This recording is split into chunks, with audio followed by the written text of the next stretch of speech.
Doctor Sudhakar అనే వ్యక్తి mask కలిగిన బాబుకి నడి రోడ్డు మీద రెక్కల నుంచి చుట్టా ఇంటికి వచ్చే సందర్భం మర్చిపోయాడు. మరి ఆ రోజు ఎందుకు మాట్లాడాలి జగన్మోహన్ రెడ్డి? ఆ రోజు అయితే మాస్క్ వచ్చారు. ఆ రోజు అయితే అదే చంద్రబాబు నాయుడు గారు అమరావతి చూడడానికి ఎంతో బస్సు మీద రాళ్ళు ఇస్తుంటారు. ఆ రోజు ఎందుకు రాళ్ళు ఇస్తారంటే భావ స్వచ్ఛ ప్రకటన. అదే పోలీసు డీసీపీ ఆఫీస్ పక్కనే ఉన్న సెంట్రల్ ఆఫీస్ మీద దాడి చేస్తే ఆ కార్యకర్తకి బీపీ వచ్చింది. ఇవన్నీ ఎక్సెసివ్ మాట్లాడారు. ఈరోజు అదే వరప్రసాద్ అని రాజమండ్రిలో వరప్రసాద్ అని ఇసుక మాఫియా గురించి మాట్లాడితే పోలీస్ స్టేషన్ లో కూర్చుని శిరోమండలం చేస్తే మరి ఆ రోజు ఎందుకు మాట్లాడలేదు? దళిత నాయకులు ఆ రోజు దళితులు ఎందుకు శిరోమండలం చేశారు అని చెప్పి ఆ రోజు ఎందుకు మాట్లాడారు?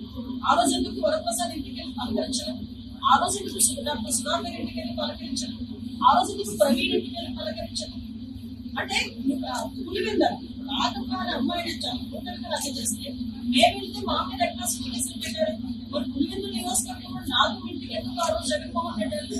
ఈ రోజు రాజకీయ లబ్ధి గురించి కులాలని మతాలని రెచ్చగొట్టడానికి మాత్రమే ఈరోజు తప్పు చేసిన వాడి ఇంటికి అదేవిధంగా గాంజాయి బ్యాచ్ వాళ్ళ ఇంటికి వెళ్తున్నానంటే అతని బ్యాక్గ్రౌండ్ ఏంటో మనం కూడా ఆలోచించుకోవాలి. ఎందుకంటే మాట్లాడుతున్నాను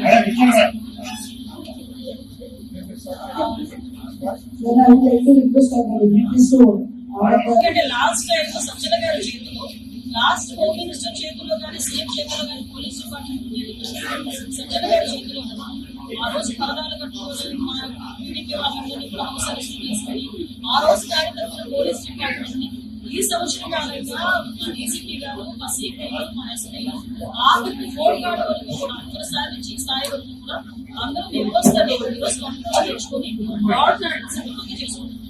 అది ప్రజలు కూడా గమనించాలి.